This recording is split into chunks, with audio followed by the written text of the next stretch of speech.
Geographically, the eastern counties form a distinctive and in many ways separate region from the rest of the country. To the south, the Thames, and to the northwest, the Wash and rivers of the Fens form barriers to movement. Furthermore, the capital in the southwest acts as a magnet for communication, drawing in rail and road links from all over the area. The transport system encompassed by this region has therefore developed separately. In terms of rail transport, it is dominated by the network of the former Great Eastern Railway. In this programme, we'll explore the railways of this area and look at many reminders of the Great Eastern which have survived into the post-war years.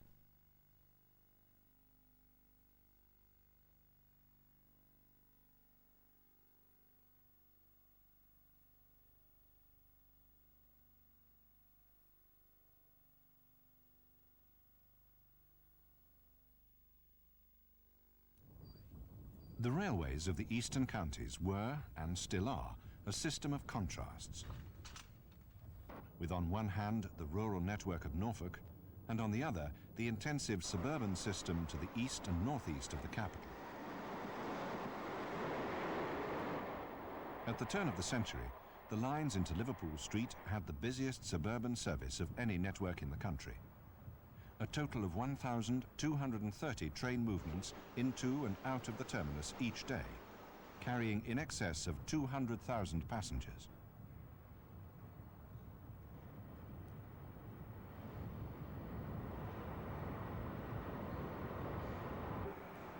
Liverpool Street catered for 3 separate suburban services.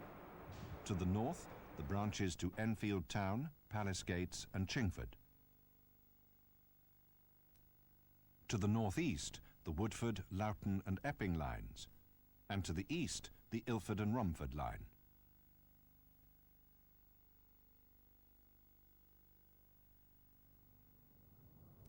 Liverpool Street Station opened for traffic in 1874, starting life as 10 platforms, later known as the West Side. Then in 1894, it was extended to cater for increasing suburban traffic to a total of 18 platforms, and was at that time the largest of the London termini. These scenes were taken in 1958.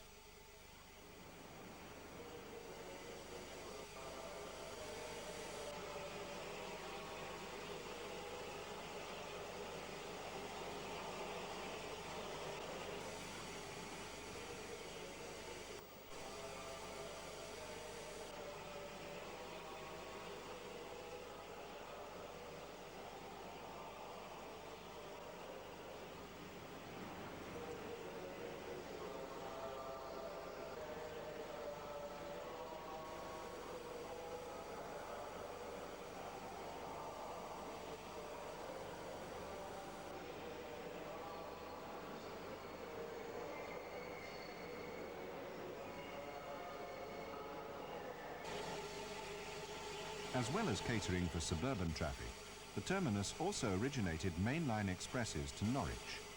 In 1958, these were in the hands of the Britannias.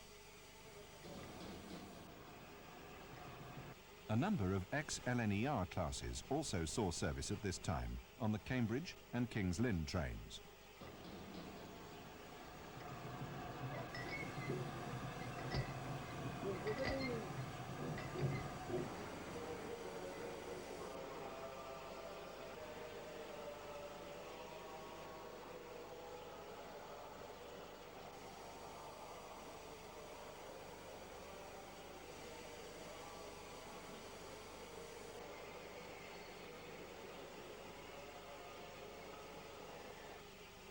In the later years of the Great Eastern Steam suburban services, trains were largely in the hands of the N7 class.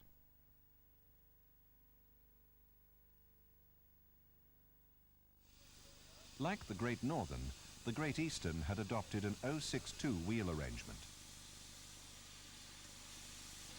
2 prototypes were built in 1914, but a production batch did not appear until 1920.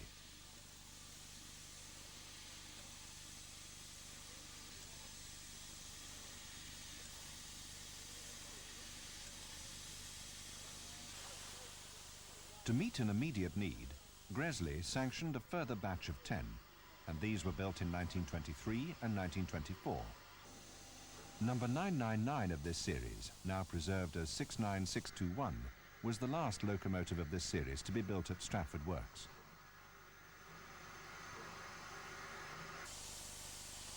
Gresley was not averse to perpetuating successful pre-grouping designs, so a further 122 N7s were built in the late 1920s.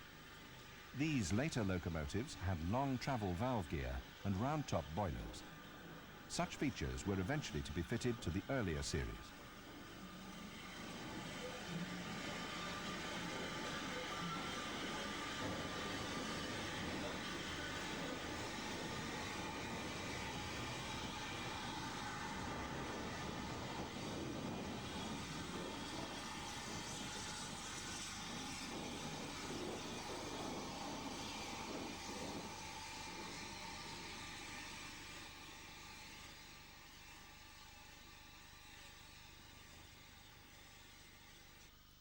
The production of the N7s was to continue for 15 years after the design first appeared. As a result, the Liverpool Street suburban services were not fully in the hands of the class until 1930.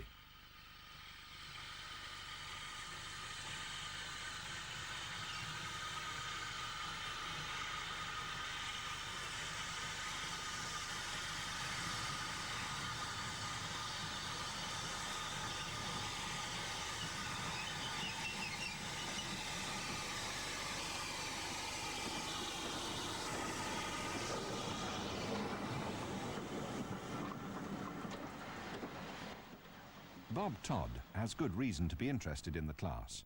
In the 1950s, he lived a short distance away from the line at Edmonton and took every opportunity to film the N7s at work on the suburban services. This rare colour film shows them in their last year of operation. It's the 17th of June 1960, and we're on the branch from Edmonton to Enfield Town.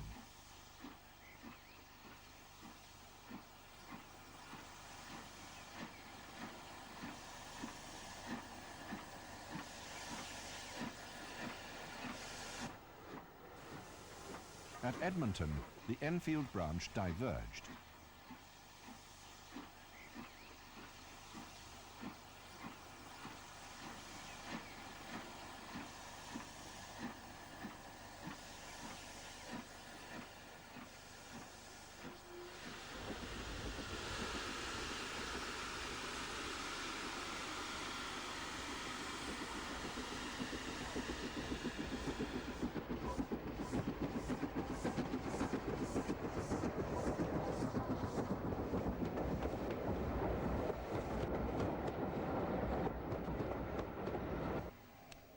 Edmonton possessed a link line running southeast to Angel Road. Although this link was disused by the time these scenes were taken, it was sometimes used to stable locomotives.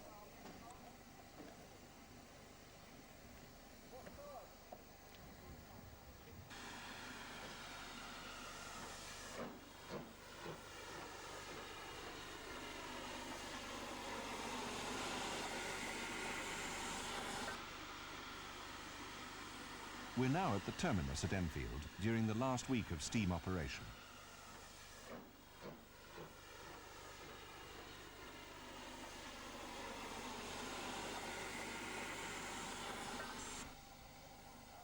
The steam-worked service had been notoriously overcrowded, and the introduction of electric trains was to come as a welcome relief to the long-suffering commuters who were to enjoy considerably accelerated journey times to and from Liverpool Street.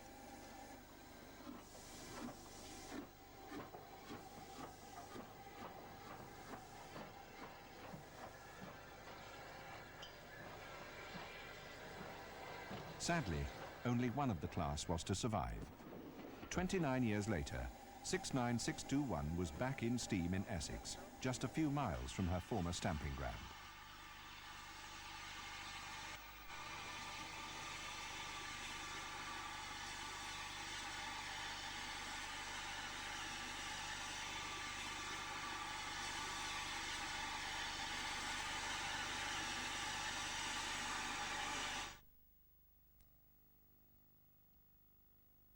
From Liverpool Street, vast numbers of commuter trains were channelled onto just 3 pairs of tracks for the run through the London suburbs. Bethnal Green was the first station, and even as late as 1959 saw a considerable amount of steam-worked traffic. The following scenes were taken over the course of 2 hours on the morning of the 26th of September 1959.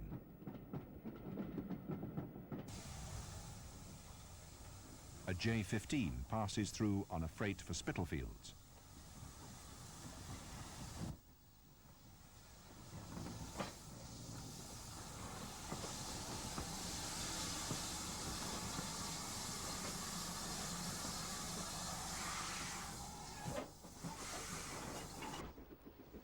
An N7 heads away from the terminus.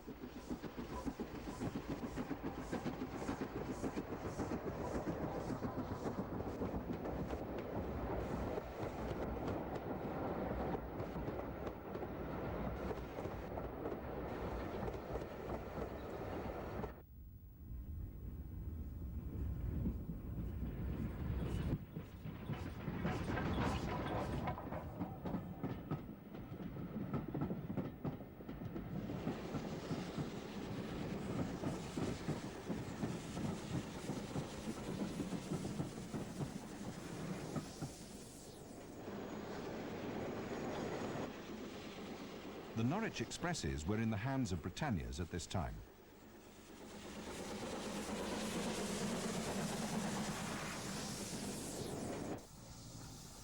The J-15 returns, hauling a freight for Temple Mills Yard.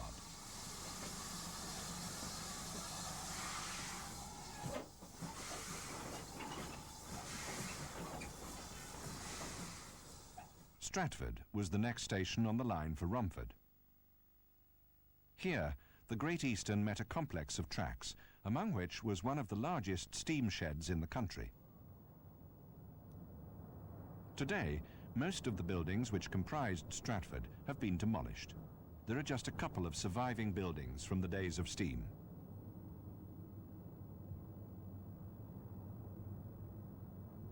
This structure, known as the New Shed, was in fact built in 1890 and is still in use today as offices administering the current diesel depot.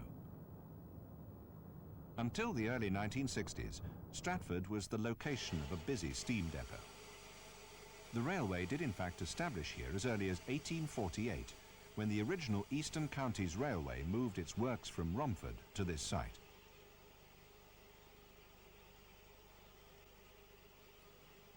The works grew steadily in size and importance. When these scenes were taken in 1959, the shed still had an allocation of many hundreds of locomotives. Holden's various 060 tank engines had been an earlier type of suburban motive power.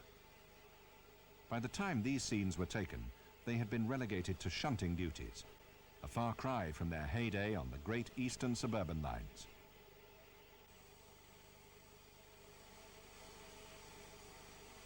The Holden J-17 design had been introduced as a powerful freight locomotive in 1900, and these examples had only just been withdrawn from service.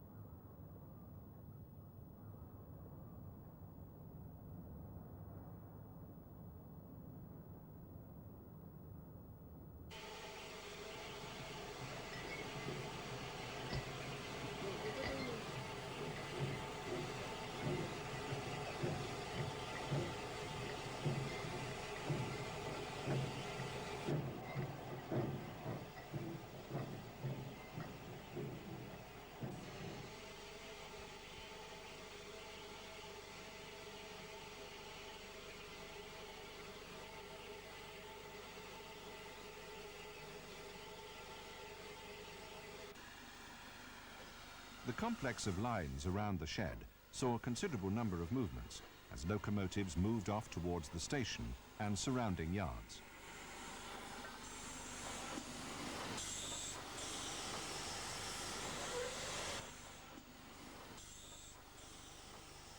Just to the north of Stratford were situated the huge yards at Temple Mills, Today, these are merely a shadow of their past state, handling a fraction of their former traffic.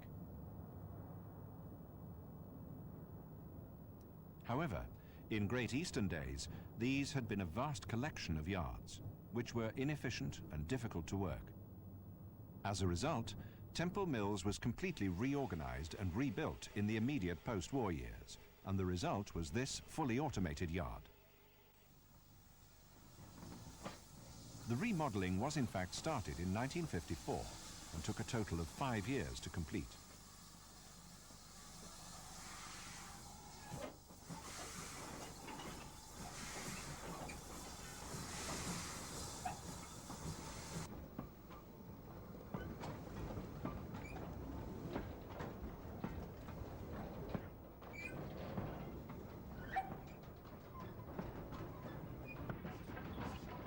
An N7 scurries past the yards with a northbound local.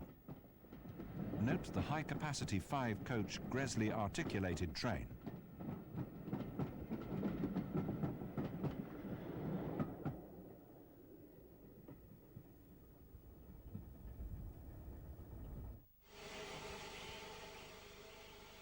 The end of steam at Stratford Shed was to come a year after these scenes were taken, and by this time the depot's allocation had declined considerably.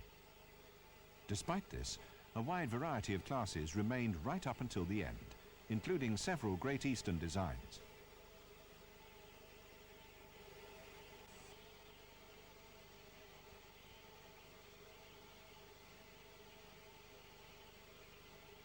Interestingly, one locomotive, a Holden tank, had spent 68 years at this one shed, having been built at Stratford Works in 1894.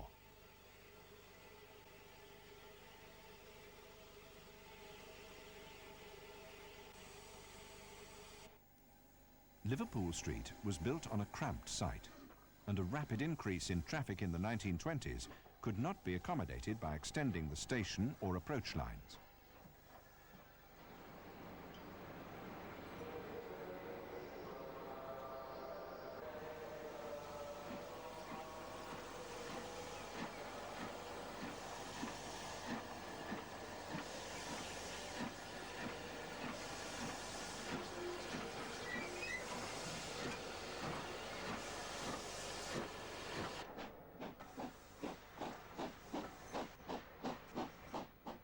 Electrification had been considered as long ago as the 1920s, but work wasn't to start until 1935.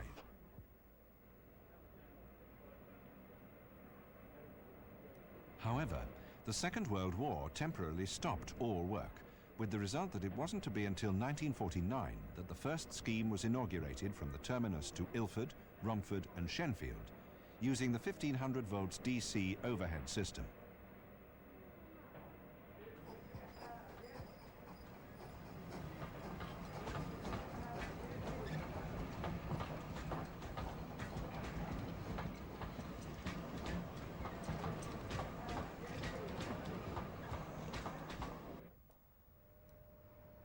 This was followed in 1956 by the extension of this service to Southend, Victoria.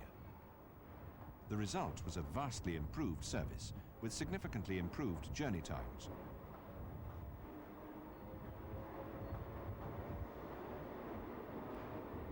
At the same time, 4-aspect colour light signalling was introduced, together with flyovers at Ilford and Manor Park.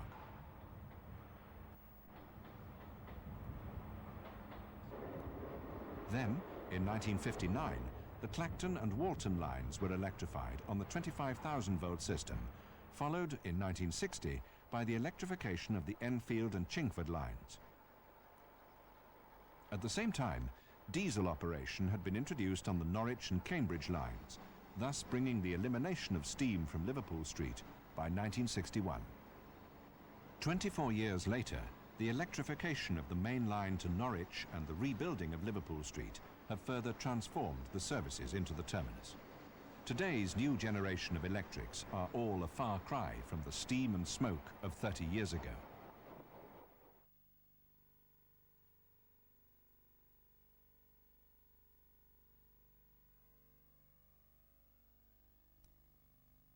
Once beyond the London suburbs, the character of the Great Eastern changed dramatically.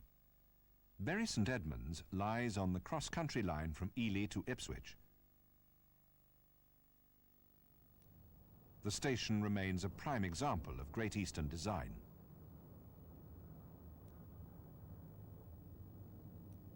The railway arrived here from Ipswich in 1846, and in 1854 was extended to reach Newmarket and Cambridge. The buildings are believed to date from the 1880s and were built to replace an earlier structure built by the Ipswich and Bury Railway.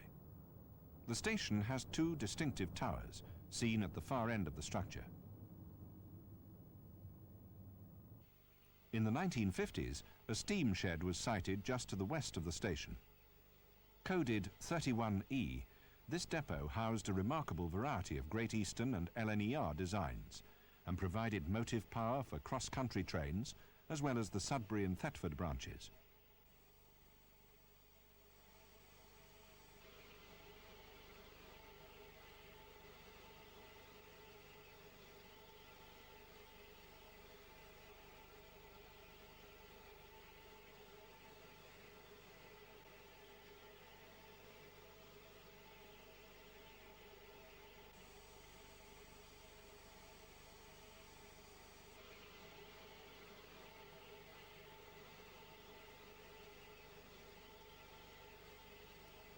These rare scenes show the B-17s just before withdrawal in 1960-1961.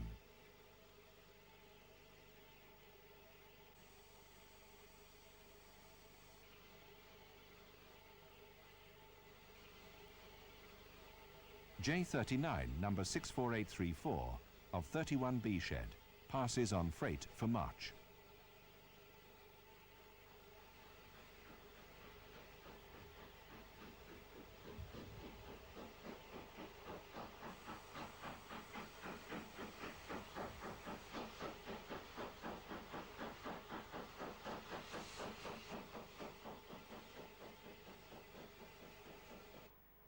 Gresley thought highly enough of the Great Eastern 460s to rebuild many of them with standard round-top boilers.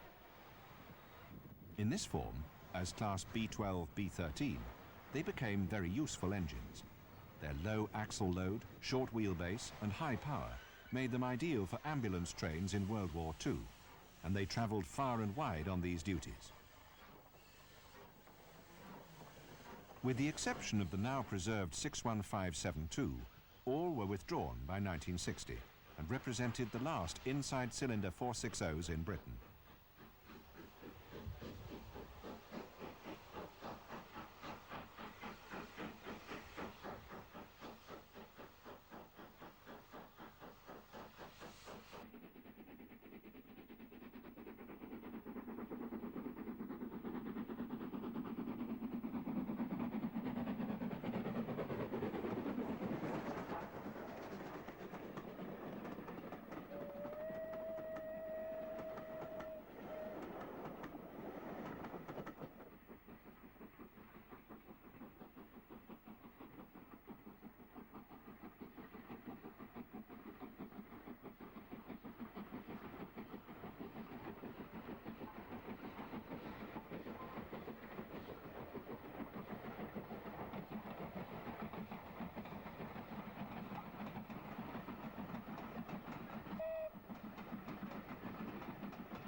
The last Gresley rebuilds of Holden's Claude Hamilton are seen in their final months of service. By the end of 1960, these handsome locomotives were to be withdrawn.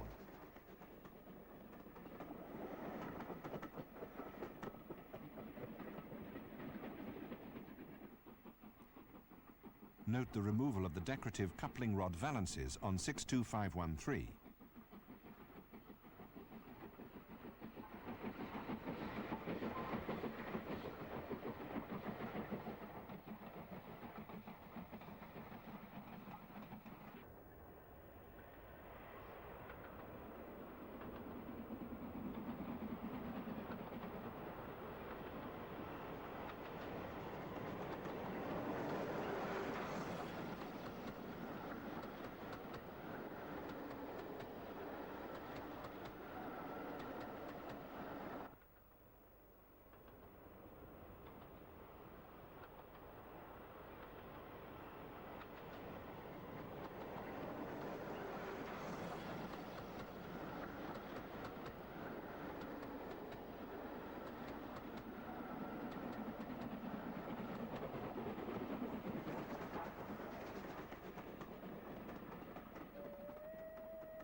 Our final sequence on the Bury St Edmunds line shows a Great Northern design in the form of a K3.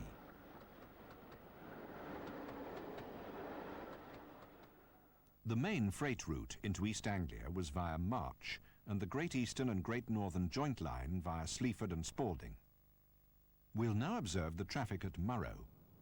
This was the point where the Midland and Great Northern crossed on its way from King's Lynn to Peterborough, although this line had been closed earlier in the year.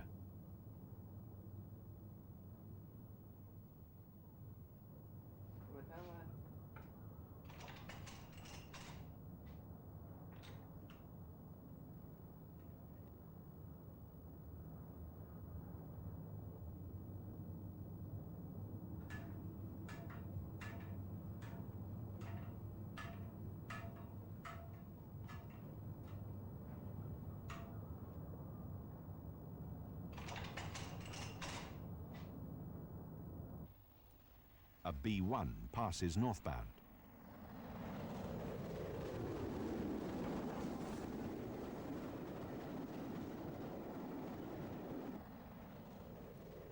Another B1 passes southbound. Note the self-weighing tender. This route carried a considerable amount of traffic, particularly after the closure of the Midland and Great Northern and the resultant diversion of East Coast traffic via March and Norwich.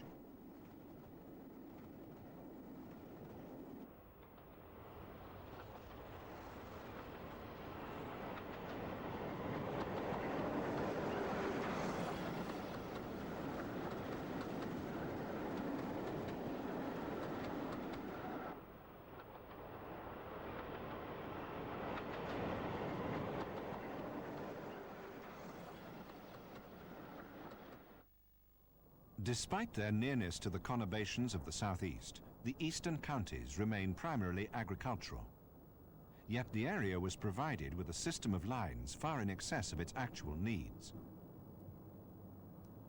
For example, in Norfolk, there were two separate systems, the Great Eastern and the Midland and Great Northern. Both competed for fairly limited traffic.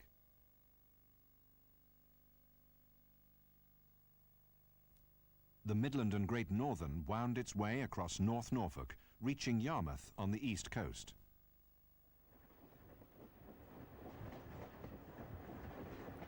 This was the first major casualty of the closures of the post-war years, and passenger services came to an end over much of this system in March 1959.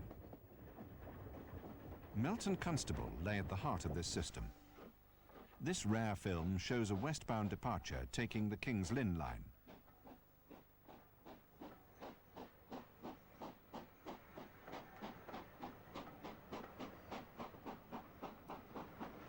The neighbouring Great Eastern system of branches crisscrossed Norfolk and Suffolk. The Great Eastern branch had a character all of its own. Even by the late 1950s, the sight of an ancient 060 trundling through this sparsely populated countryside was becoming an anachronism. Such lines had changed little, even by Great Eastern standards. It's hardly surprising that they should be decimated by the closures of the post-war years. And by the mid-1960s, most were to become a thing of the past.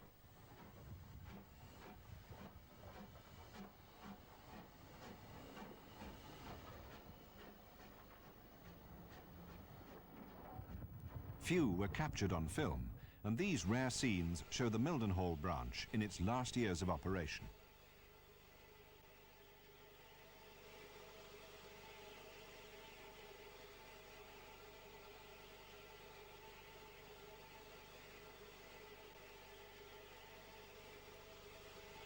The branch was to remain steam-worked into 1960, finally succumbing to a rail car service later in the year and closing to all traffic in June 1962.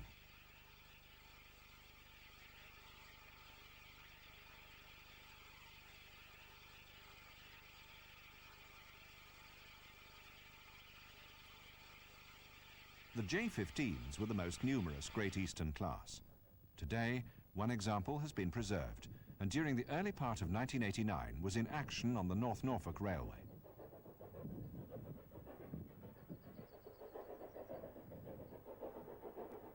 Although strictly speaking, this line, running from Sheringham to Holt, is a former Midland and Great Northern line, it does provide a perfect backdrop to these once common performers in East Anglia.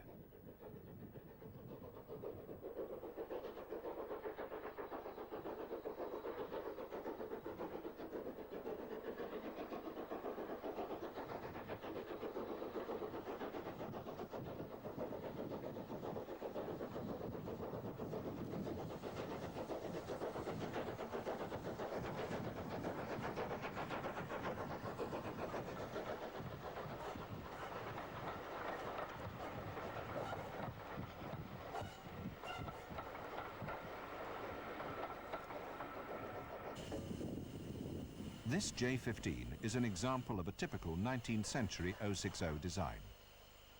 Construction started in 1883 and continued to 1913, by which time a total of 289 had been built. Withdrawals started as early as 1922, yet a few of the class saw the end of steam on Great Eastern metals in 1962.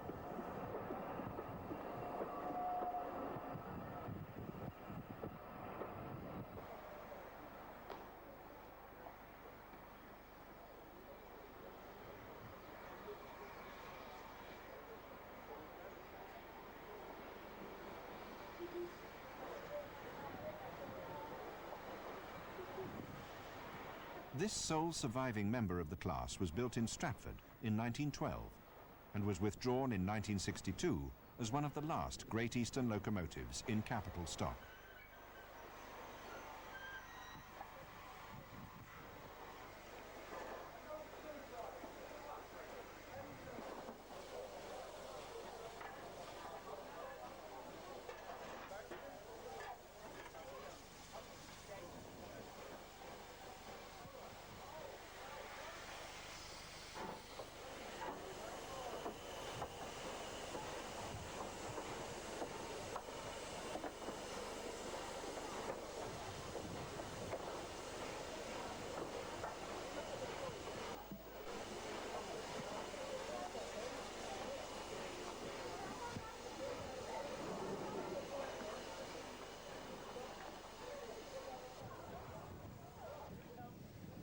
These capable little engines were allocated right across the old Great Eastern system and rarely ventured away from it.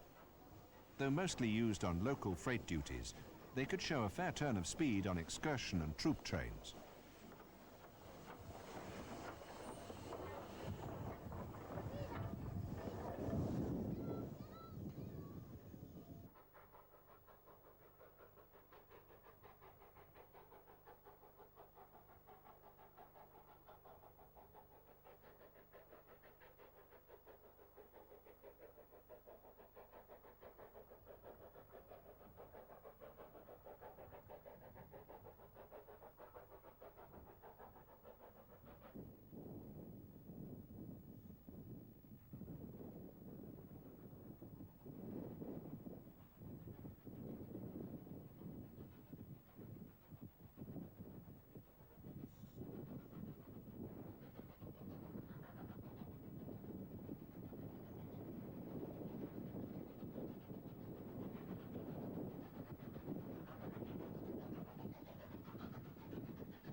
The system of Great Eastern branches saw wholesale closure in the late 1950s, early 1960s. By 1972, the network had been reduced to a shadow of its former self. Likewise, the system in Norfolk, where the closure of the Midland and Great Northern meant only the Cromer line ventured north of Norwich.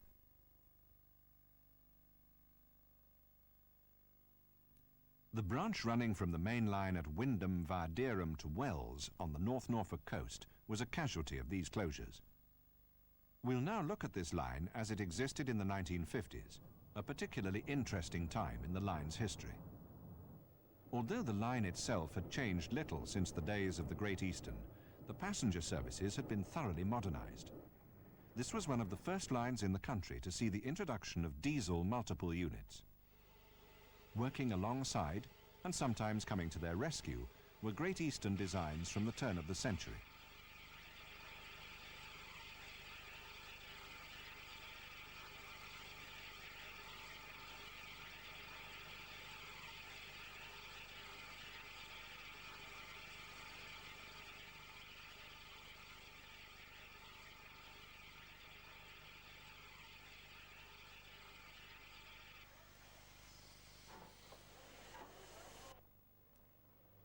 The terminus was at Wells-on-Sea. This and the following scenes were taken in 1957.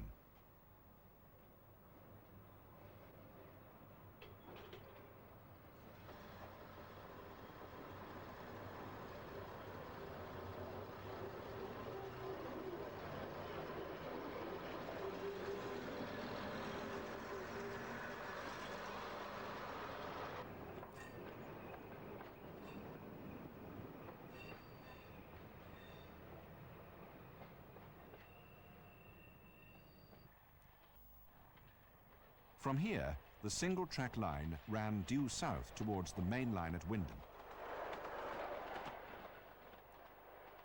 County School was the first junction on the line.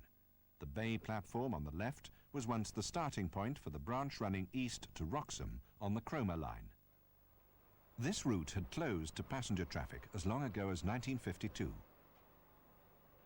A DMU prepares to enter the bay platform. Note the Metro Camel DMU bound for Wells standing in the station. The signalling offered some fine examples of Great Eastern lower quadrants.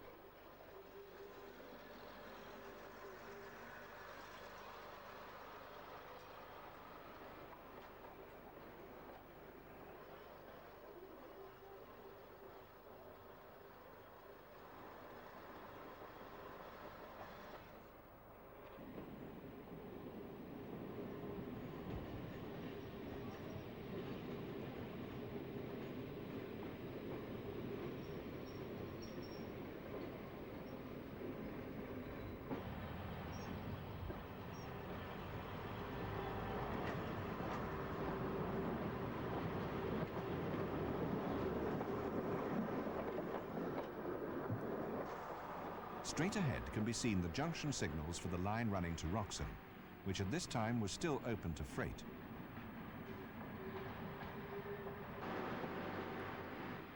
This DMU is in fact taking the Wroxham line.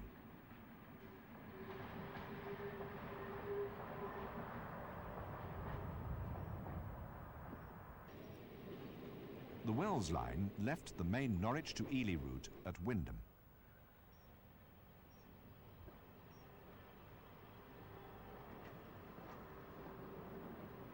The branch can be seen diverging away beyond the DMU.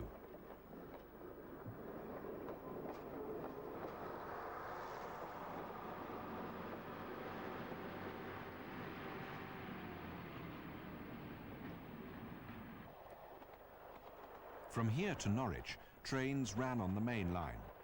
The train in the distance is crossing on the Norwich to Liverpool Street line near Trowse Upper Junction.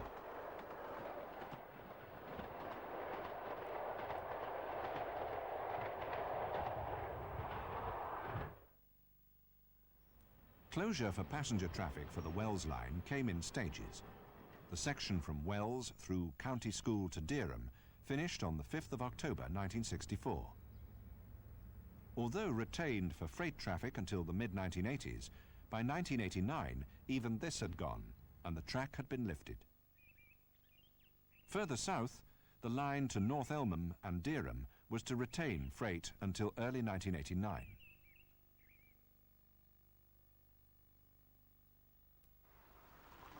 Just before final closure, this section stood in a remarkable state of preservation and a vivid reminder of the once extensive system of Great Eastern branches. Today, there are very few Great Eastern branches left in operation. Two fascinating survivors remain in Essex and Suffolk. In recent years, both have followed very different patterns of development. The line to Braintree was electrified in the 1970s, and today the terminus plays host to modern electrics running to Liverpool Street. However, the Great Eastern buildings remain intact, although in a poor state of repair. This was once a through station, and the line ran due east from here to Bishop Stortford. This section was closed to passenger traffic on the 3rd of March 1952. Whereas the Braintree line has been electrified, the Sudbury branch, just a few miles further north, retains an ancient set of two-car DMUs.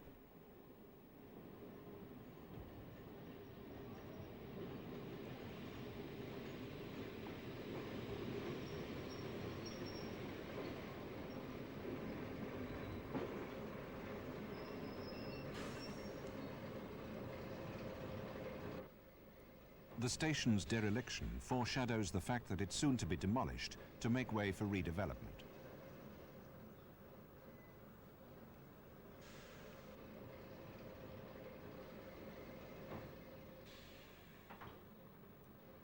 In true branch line style, the line leaves the rest of the network from a bay platform at Marks Tay. Through traffic to London is not possible, as the junction faces north. It had originally been planned to build a south-facing junction, but these plans were never to come to fruition.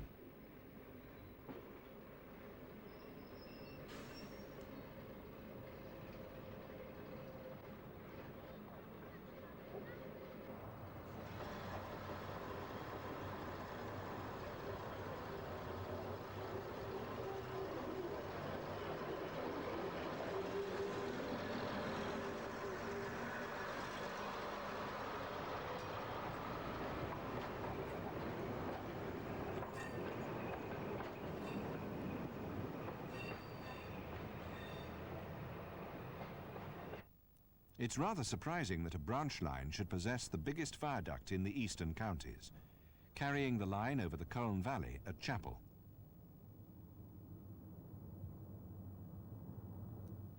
The Sudbury branch did in fact once form part of a through line running to Cambridge. The section beyond Sudbury was closed to passenger traffic on the 6th of March 1967.